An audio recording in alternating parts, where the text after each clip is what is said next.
I should have quick saved. Anyways, Hasango's amount of wreckage on the horizon when you see a dozen junks sailing toward you. Even at this distance, you can tell they are making good speed. One of the ships pulls up alongside yours, and a well-dressed Omawa man approaches the edge of the deck. You recognize Atsura, the Grand Secretary of the Royal Deadfire Company. It is good to see you again. I see you continue to leave your mark.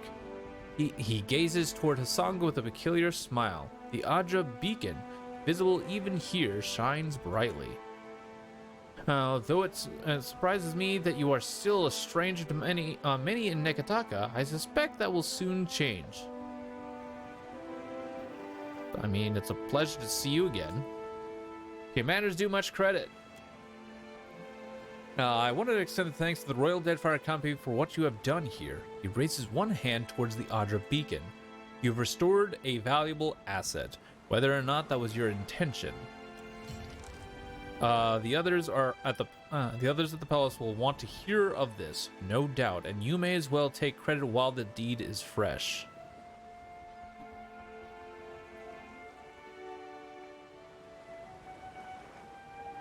There's no time. Aethys went to the Ashen Maw in Mogren's teeth, so I must follow.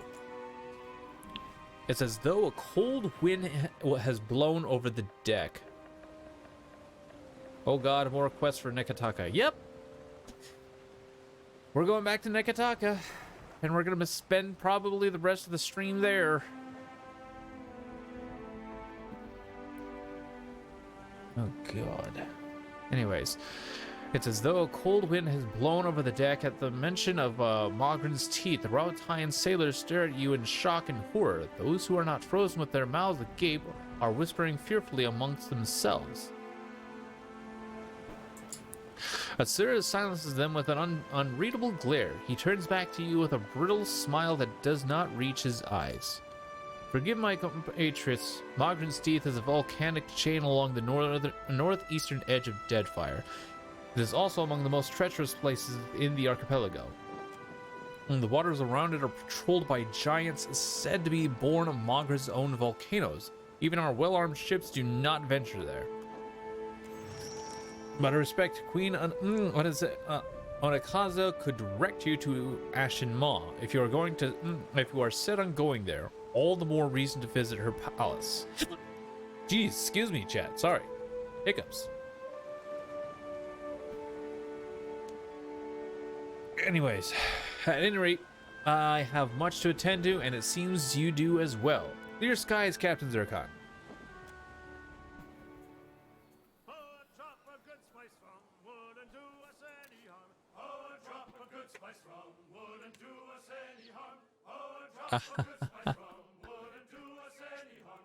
Go back to Nekataka.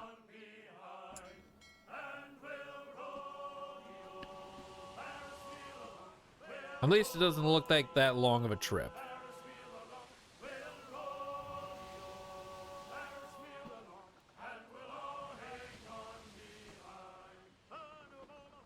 You blink and find yourself standing in the knee-high grass of an endless field, with the day just falling into dusk. Then, the earth falls away. The wind ceases, and you are sent tumbling up into the dark of the sky. Watcher. The voice of the Pallid Knight shakes the earth at your feet. You have returned to Bareth's realm. Your soul once more called to attend the wishes of the God of Death. You know, I'm starting to look forward to these chats. You can't be certain, but you think you might see the barest hint of a smile tugging at the edges of the Pallid Knight's lips. Once again, you have spoken with the Child of Light. Tell me what you have learned. He's still, he's still smashing his way across the Deadfire, destroying everything in sight. My patience is not infinite, and your soul is but one breath in a hurricane that I control. She closes the gap between you in a blink. This near, you realize the God of Death has a smell. Like dust and ozone, petrichor and cold, cold steel. You won't kill me. You need me. You may be the Watcher of Cadnua, the Hound of Aethys, the Herald of Bareth, but you are still a mortal man. Every time you defy me, I grow further inclined to disassemble your soul and scatter your essence to the farthest corners of the beyond once the task I have assigned you is complete. So have a care, Watcher. He makes for Mogren's teeth. Intriguing. The pallid knight stares past you, pensive. While attend, tell me what your many eyes perceive. Her words ring out, and a heavy silence descends. In the silence breaks the murmur of countless voices. They speak all at once in languages both known and unknown to you. In the space beside Bareth, an eye blinks open, followed fast by several more. They are round, keen eyes of Kith, the slit eyes of snakes, the small, dark marbles of birds, the bulbous lanterns of deep-sea fish. Here we are. A figure walks through the cloud of eyes as one might step through a door. It is an Orlan, then a pale elf, an ocean human, a Naga. Each of them eyeless. They are Wal. This is the first interesting thing to happen in ages. And we do so love a riddle. The figure wears an Amawa's grin, and the many voices beneath its own titter. Yes. It's so interesting when hundreds of Kith die so Aethys can take a stroll. Ah, Watcher, you do so fear loss. I once asked you to bury my scroll beneath Black Meadow, and you betrayed me to Grimda. Do you remember?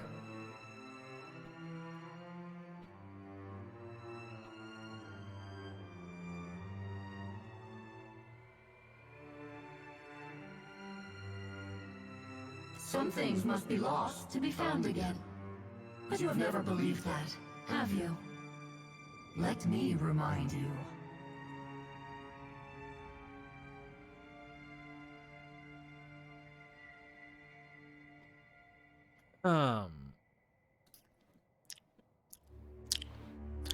I mean, I wasn't really using those anyways. We have read the book of your life, Watcher.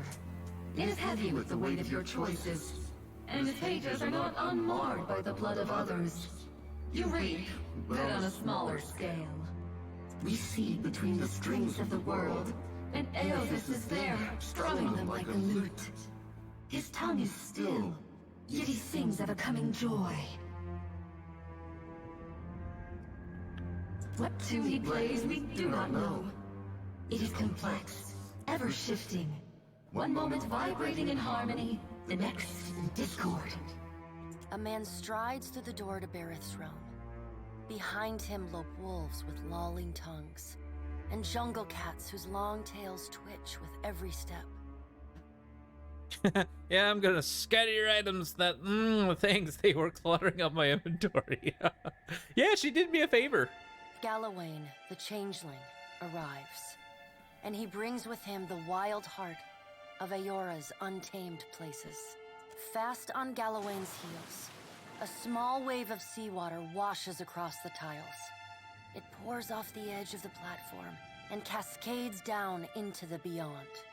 From out of the water rears a glowing lure, then the head of a gigantic fish. The round black eyes of Andra roll to meet yours. Aethys is nothing if not resourceful. I admire his nerve. In the changeling's voice, you hear the soft patter of rain on leaves and the rush of wind through treetops. Aren't you worried? No, he is a creature of the pack left long alone. Without our strength behind him, he is weak. If his journey leads him back to us, he has proved himself worthy of return to the fold. Aethys does not return to us. He returns to execute some grand plan. We must stop him. Andra's voice rises like a tide, panic riding its crest. The doors lining the walls of Bareth's realm slam open in unison. Warped pieces of ancient armor and the remnants of discarded weapons roar through the doorways. They meet in the center of the room, in a shower of sparks, and form the vague figure of a man. Finally, a blacksmith's sledge hurtles past your shoulder, and the figure snatches it from the air. A man made half of metal and half of ruined skin stands before you. The rounded metal of a well-worn shield makes up most of his skull, his right eye socket, and jaw. His mouth is pulled forever into a half-grimace. If Eothas has something foolish planned, perhaps we can turn him from that path and set him down a more productive one. Abaddon's words crash and screech together, like long steel gears forced to movement for the first time in centuries. Abaddon speaks with a child's naivety. Yeah, the gods don't seem too concerned. He violates not their realms, but mine. I feel his urgency in every stamp of his feet along my spine. I will send tsunamis to slow him, if Mogren would stir the earth beneath Mogren's teeth. The water at your feet recedes. Lava oozes up through the shallow water, and a woman made from the guts of the earth emerges. She settles her characteristic broadsword on her shoulder and sighs a cloud of smoke and ash. If there was ever a choice to just eat the gods out of existence, I will definitely take it. I mean, I would too? Mogren returns. In the age when our steps carved valleys across the face of Eora, our bodies were impervious to all but the strongest attacks. I doubt fire and water will be enough to stop him. But I will bear down upon Eothas with all the heat and fury of the earth. Thousands with Kith.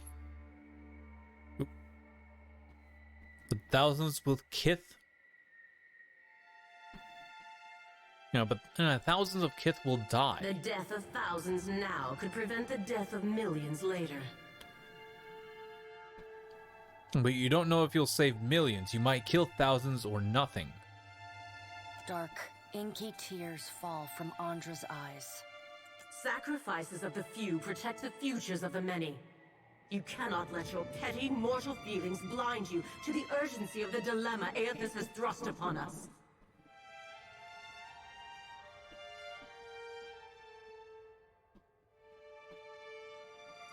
Funny how it's always always Kith who must make the sacrifices, never you. You will mind upon whose ground you tread. The Pallid Knight watches you with keen, predatory eyes. The deep, bellowing cry of an aurochs shakes the ground beneath your feet. The cry drones on and on, a moan without end. Wal's many eyes squeeze shut. Andra slips back beneath her waves. Mogren dissipates in a swirling cloud of steam. Galawain's beasts cower and whine. Only the Pallid Knight stands impassive.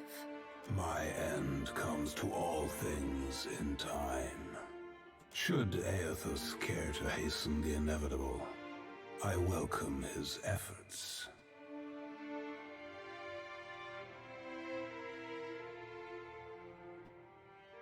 What could Eothas possibly gain by destroying Eora? Eothas seeks a slate wiped clean. Freedom from the endless revolutions of Barath's wheel. The final emancipation of the countless stolen mortal lives the gods hoard within themselves.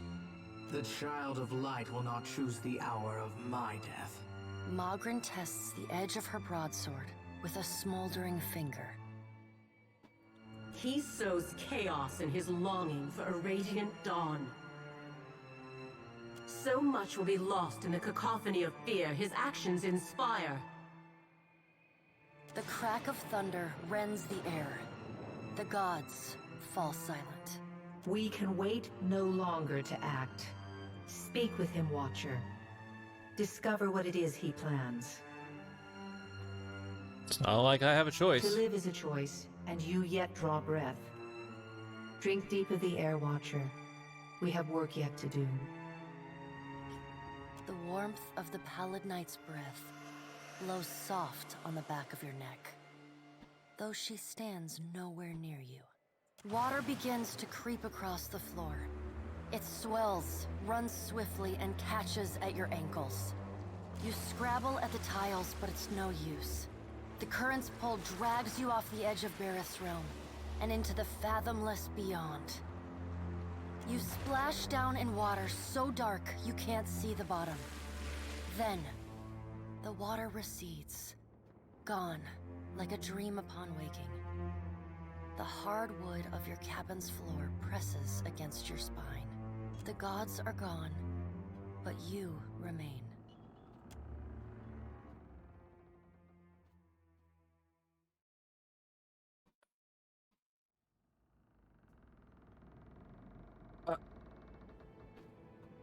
Um.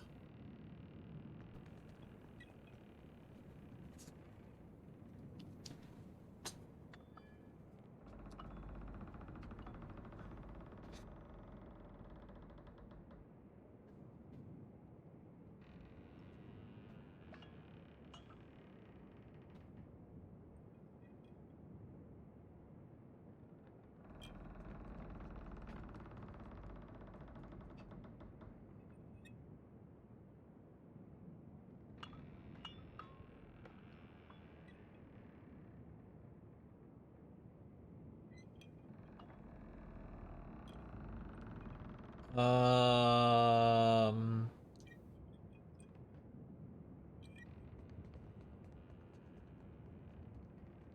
None of this crap would be happening if you didn't make Aethys. A colorful parrot alights on the railing of your ship. A missive bound to its legs bears the sigil of the Kanga tribe. Read. Captain Zircon. It would be my honor to host the savior of Hasanga at the Kanga Palace. Negataka is a city for Juan. Okay. Okay. I want to say something.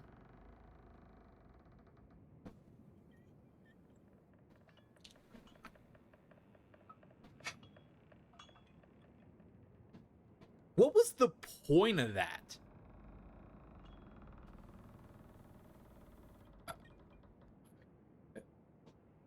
What was the point of that entire transaction? Hey, come meet a bunch of gods. Hey, goodbye to all the gods. Also, Paladin Knight says you need to keep an eye on Aethys.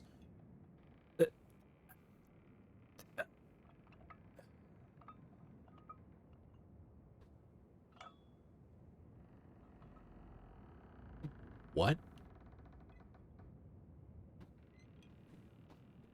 I understand. Okay, I understand the fact that she wants to try and keep tabs, and sometimes speak a little.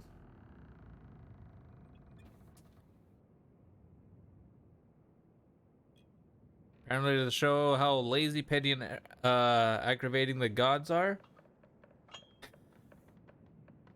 I mean that already goes to show. What I don't understand is what.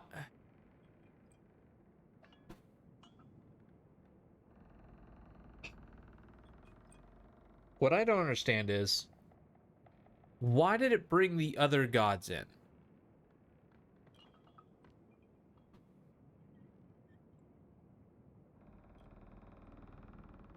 They literally said a few lines and that was it. It was just like, what? Okay. Nothing interesting happened in that. Absolutely nothing.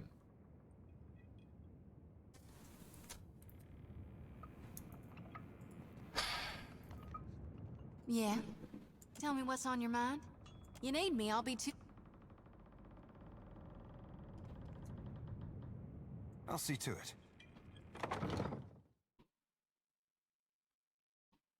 Yeah, that entire transaction made no sense.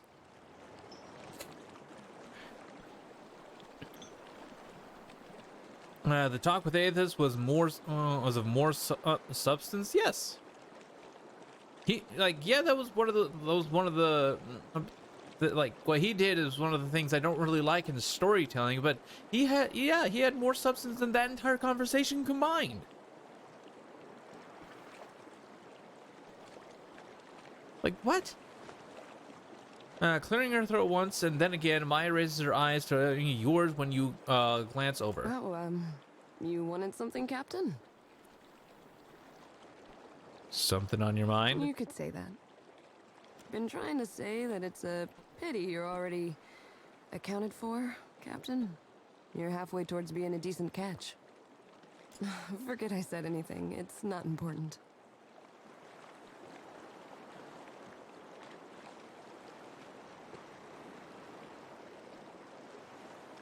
Oh. I'm gonna guess this would have been one of those transactions where if I wasn't dating Shodi, she would have insinuated towards a relationship.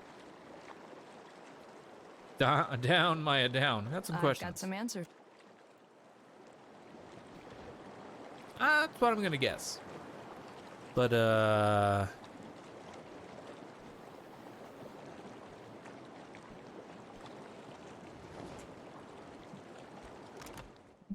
correct?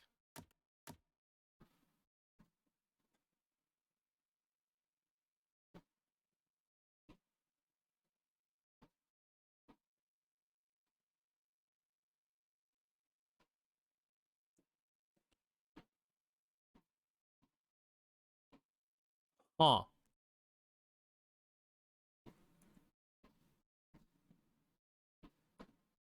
Apparently she didn't like this. That's okay.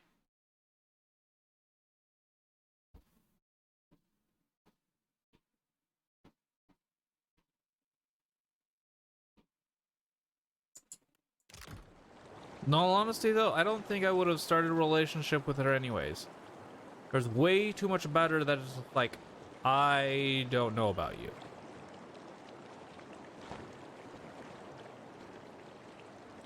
Anyways. I suppose we go ahead and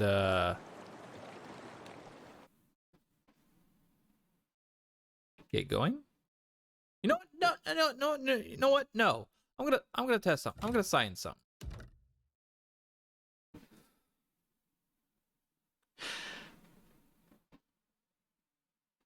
Oh, right here. Boom. Yeah, I'm gonna sign something.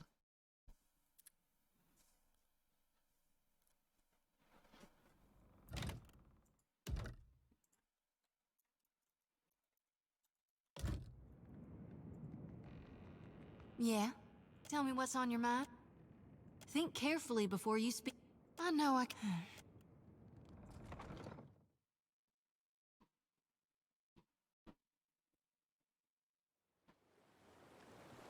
Oh, you wanted something, Captain? Something on your mind? You could say that. I'll go ahead and say it. You're halfway toward all right.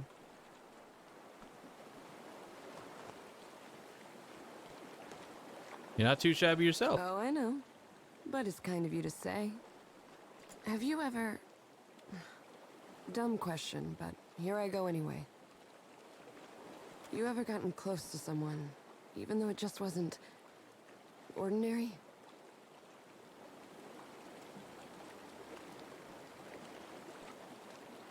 God stepped on me once. Yeah, that about kicks the legs out from under ordinary, doesn't it?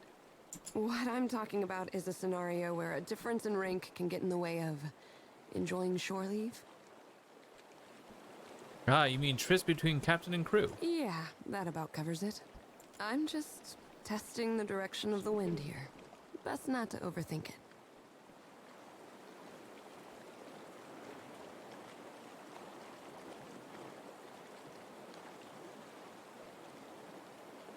Yeah, the winds have come, but they've been known to shift unexpectedly. As winds do. I've enjoyed that sort of arrangement before. Nothing to suggest I won't enjoy it again someday. Sooner rather than later, one hopes. Depends on what's in front of me and what's on the horizon, Captain. Well, I've laid out my thoughts. You must have a couple. Thank you, Maya. Let's see where this Be a goes. pleasure, Captain. Funny thing is that Ishii can get particular about people. And when he doesn't take to someone, neither do I.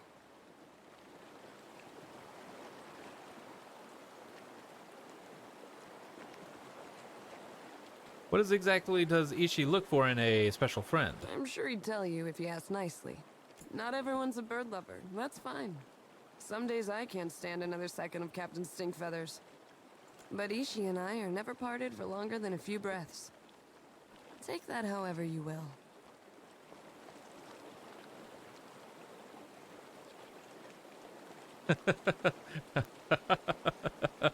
Calm down, Grouchy. I can't believe I'm saying this, but I think I'd like to speak with your bird. Try not to use any foul language. Try reading Ishii's soul. No sooner do you bridge the distance to Ishii's soul. By the way, guys, this is complete science. I'm just doing this out of complete science. I don't particularly like Maya. She's just, I don't know. Yeah. No. Anyways, no sooner do you bridge the distance, this match gaze towards you. The force of his attention hits you like a whip. Well, this is unexpected.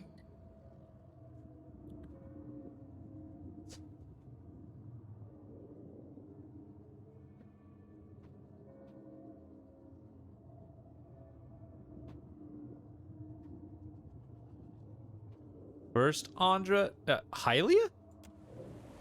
Glancing in your direction, Maya frowns at you. To all outward appearance, whisper to yourself. What exactly did you set out to accomplish by peering into the soul of this noble creature? Maya suggests that Ishiza and I get on better terms.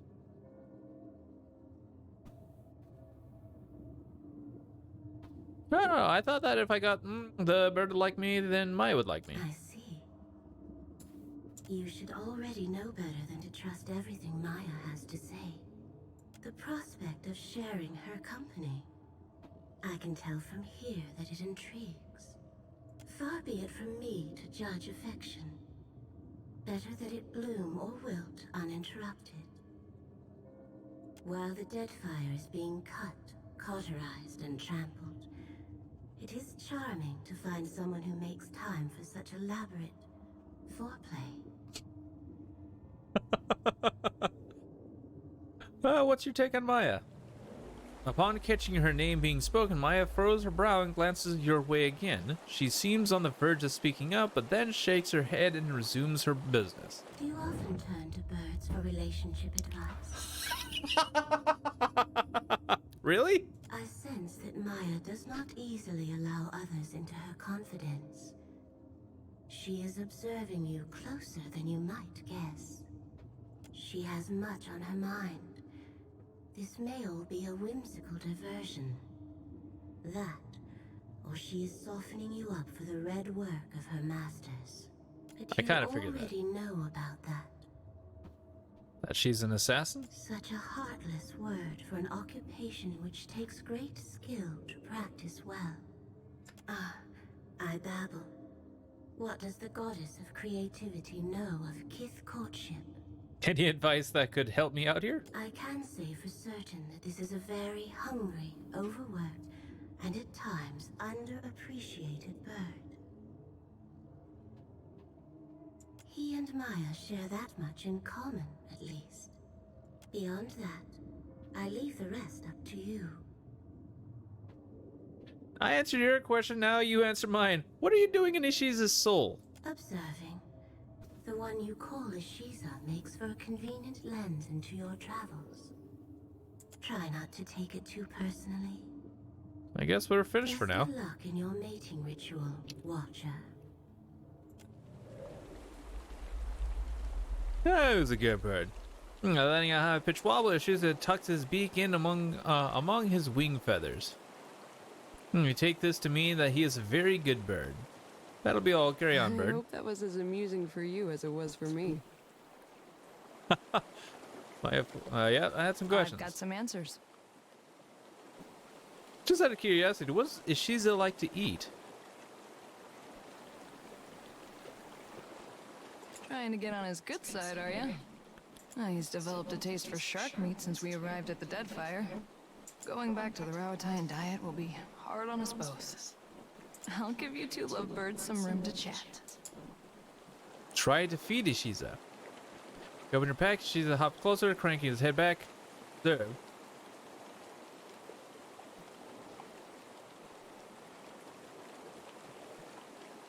Swims some shark meat in his direction. Pecking at it delicately at first, Ishiza tosses caution to the wind and devours the haunch of meat with wild abandonment. He looks up at you imploringly. Offer more? He accepts the offering eagerly. Doesn't look like having more shark meat, sorry.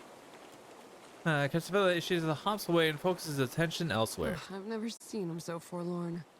Try not to tease my bird in the future.